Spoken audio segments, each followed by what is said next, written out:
You're listening to the We Are Libertarians podcast network. Find all of our shows at wearelibertarians.com.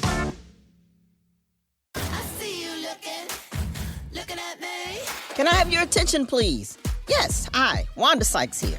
You ever think about all the nicknames we have for breasts? Boobs, tatas, the girls, chesticles, bubbies. Heck, you might even have your own nickname for them. And yet, even though they get so much attention, they're still so ignored when it matters most. What's up with that? Well, on February 9th, tune in to see why I'm talking so much about breasts and visit yourattentionplease.com to learn more. This episode is brought to you by Abercrombie. There's nothing better than the perfect jean and going out top combo, or an outfit that perfectly matches your plans. Abercrombie's relaxed jean goes with every occasion. Date nights with something lace, or daytime with a cozy sweater. And their barrel jean will surprise you. It's the trend that will become a staple in your wardrobe. Abercrombie denim comes in tons of rises, fits, and washes.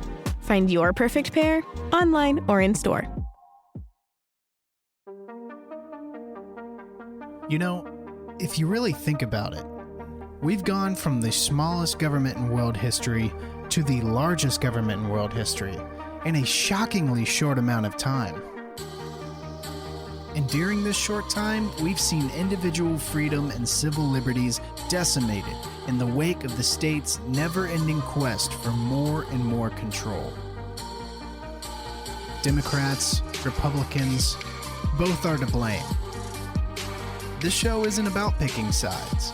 It's about returning power to its rightful owner, the individual.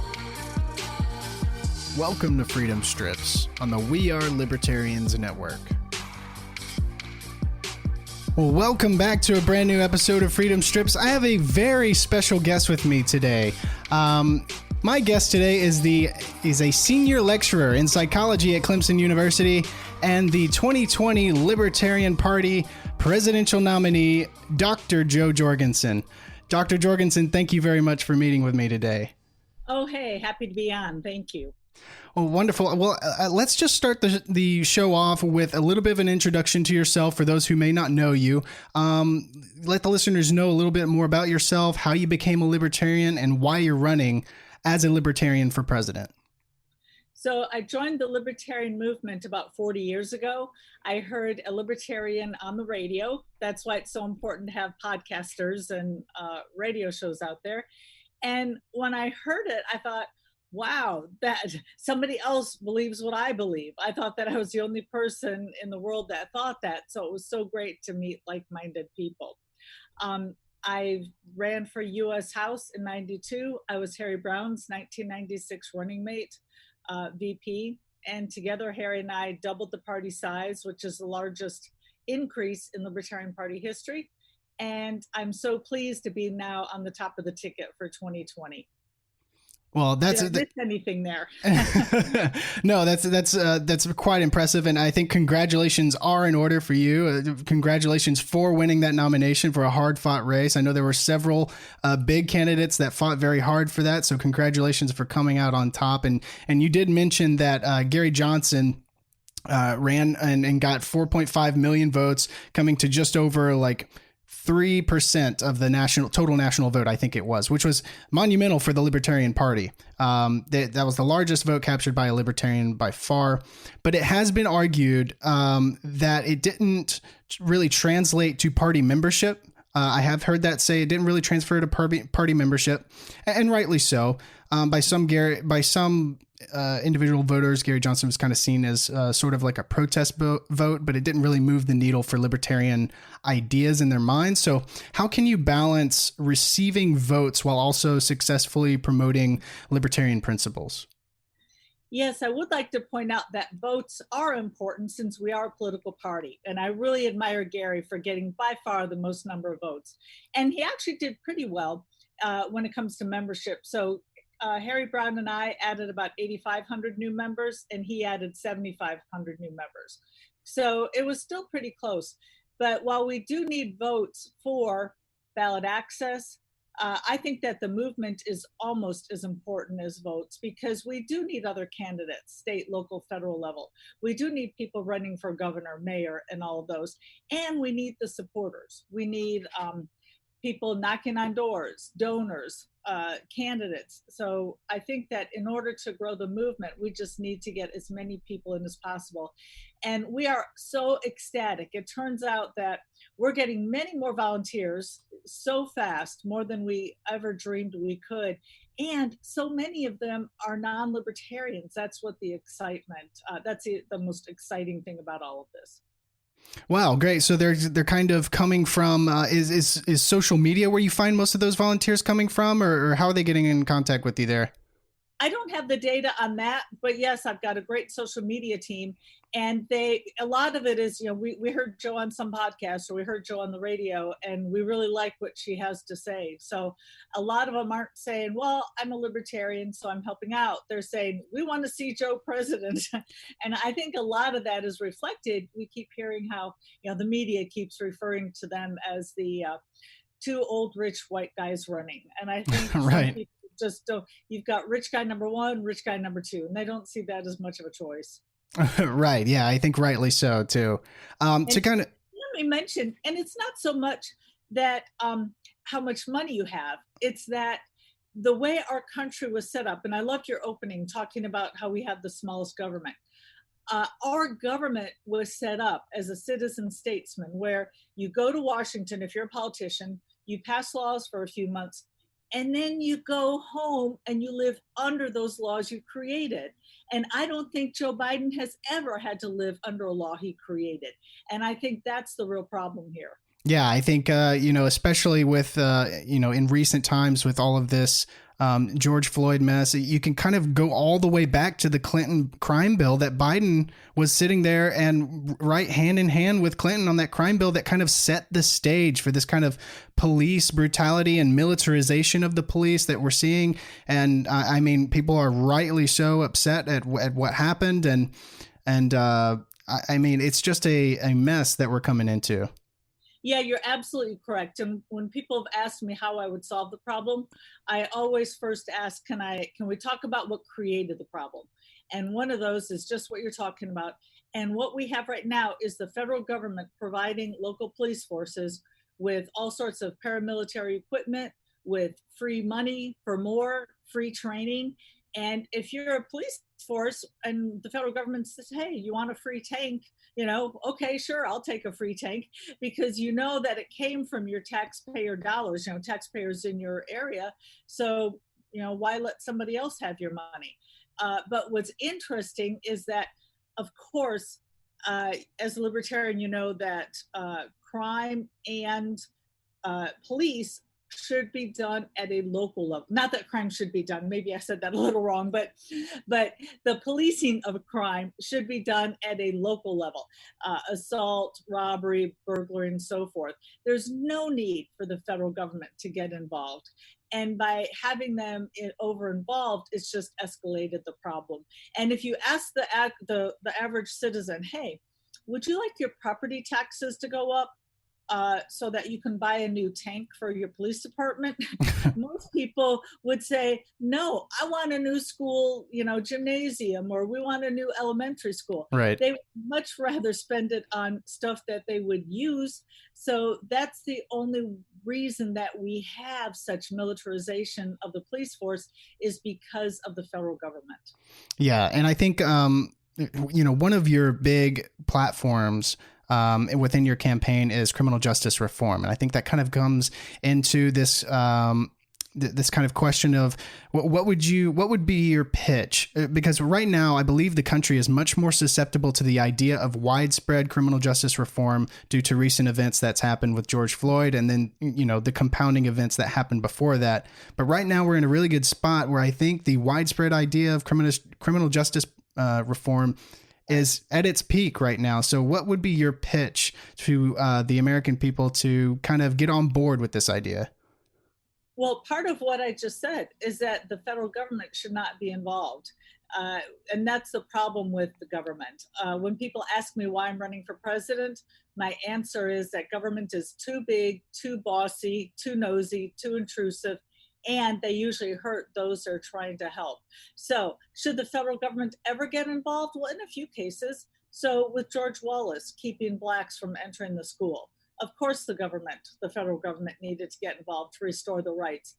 But for an average thing like policing the streets, no, the federal government should never get involved unless the governor specifically requests help and it's truly needed. But to just go sending tanks and paramilitary equipment everywhere, that's going to cause more problems than it solves. Right. Sticking with current events, the government response to the COVID-19 pandemic, it's directly led to like the greatest transfer of wealth in this country's history, from the working class to the elite, to big bankers and corporations getting huge cash influxes from the Federal Reserve. While the average American citizen is stuck with the bill, and really their only reward for getting stuck with that giant bill is just a measly $1,200. So that's how they get you hook, line, and sinker there. So really, with the thousands of small businesses that have gone under and the millions of people that the government-led intervention has essentially created a process where it made it illegal to work, what would a libertarian president, Joe Jorgensen, do in a kind of COVID-19 pandemic type situation, trying to curtail that in a way where it doesn't also completely strip civil liberties and freedoms? Well, the first thing I would have done is not put everybody under house arrest. This was the largest assault to our personal freedom in my lifetime. I think there are two major problems, two major mistakes that Trump made. First of all, with the FDA. Ever since 1962, drug companies have had to prove efficacy in addition to safety. And so, and that sounds nice, except that it costs millions, if not up to $1 billion, just to bring a new drug to market. So that's a big obstacle when you're trying to get something to the market fast. So with the coronavirus, there were over 60, and that's 60, over 60 companies making test kits. The FDA only approved 2. And what happened to the other test kits? Basically, they went around the world. And so we kept seeing news of all these countries doing heavy testing and how we needed to do that. Yeah, they're all using American test kits. You know, we've got American ingenuity and people around the world get to benefit from it, but we don't. And the second thing that Trump did, and so I would use my Emergency Powers Act to get rid of the efficacy requirement and just keep the safety requirement. The other thing he did was early on, when they were saying maybe 60 to 80% of the people with the virus showed no symptoms, he was telling Americans, if you don't have symptoms, don't get tested. So that means you could have the virus, not know it, and circulate among other people and spread it, rather than getting everybody tested so that people who needed to stay home knew they needed to stay home, and to stop the spread that way. Shopping is hard, right? But there's a better way. Stitch Fix online personal styling makes it easy. I just give my stylist my size, style, and budget preferences. I order boxes when I want and how I want. No subscription required. And she sends just for me pieces, plus outfit recommendations and styling tips. I keep what I love and send back the rest. It's so easy. Personal styling for everyone. Get started today at stitchfix.com/Spotify. That's stitchfix.com/Spotify. You found your person. Now let the Knot help you with everything else. The Knot connects you to the wedding inspo, vendors, venues, and planning tools you need to make your day totally you. Having helped plan 25 million weddings, we've got your back when it comes to every little detail like RSVPs, budgets, and more. Because your wedding comes to life with the connections that matter the most. Get started at theknot.com/audio. The Knot. Let's plan your wedding together. Yeah, and it's so interesting because as time moves forward, we see how many things were just gotten wrong in this whole situation, not just from the federal government, but from the professional medical centers like the Center of Disease Control and the WHO. I just saw an article today that the WHO said that the spread of asymptomatic patients was actually very rare. So they're even starting to backtrack on that. So it's very, very difficult to know what is correct and what is right, what is wrong. But the government just kind of stepped in and made these blanket changes, putting people in house arrest, making it illegal to work. The World Health Organization is not our friend. No. I think they've been caught plenty of times, really with heavy influence from the Chinese government influencing their decisions. Yeah, exactly. Yeah. So let's transition over a little bit right now. So right now we have a president who ran a heavy campaign on ending wars and bringing the troops home, yet there hasn't been a single war ended. And really the only troops that are here are actually the National Guard marching through American cities, which is kind of frightening to see. I mean, I saw pictures of Washington, D.C. with soldiers lined up on national monuments and keeping people out of public areas. So it's all very frightening and just a disaster. But what would be your plan to kind of follow through with this false promise that President Trump came in with of ending the endless wars and bringing the troops back home? Well, first, mine would be a real promise. And I'd like to point out that one of the reasons that the polls got it wrong with Trump is that they weren't polling people who either had never voted or haven't voted in 20 years, because so many of these people said, we give up, government's never going to change. And then you have an outsider like Donald Trump come along, and a lot of people said, wow, yeah, he's worth voting for. But here's what's scary is he was an outsider. He did not have 40 years of political favors to repay. And yet even he couldn't make government smaller. So if an outsider like Trump can't make government smaller, then that should give any Republican, the message that there is no hope that any Republican can make government smaller. And yes, he said that he would cut deficit spending. It's gone up. And with the wars, what he's done is he's either rearranged the troops, or in some countries, maybe he's moved the troops out, but then he puts in drones. And that's still involvement, and it still makes us less safe. So my policy, and by the way, bringing our troops home is one of my top 3 platform planks. So I would like to bring our troops home, turn America into one giant Switzerland, armed and neutral. Perfect. The media is already talking about this 2020 election as the election of our lifetime. They always kind of use that phrase over and over again. I feel like I've heard it from the past 10 elections. Every election, yeah. Every single election. And I mean, it's to a degree, I suppose I agree with it, but not for the same reasons that they do. They're thinking that it's the most important election to just get Donald Trump out of office. I think it's the most important election because government control is getting out of control. So third-party candidates have a tremendous hurdle to kind of jump over to kind of combat this two-party system that's encapsulated the political process here in America.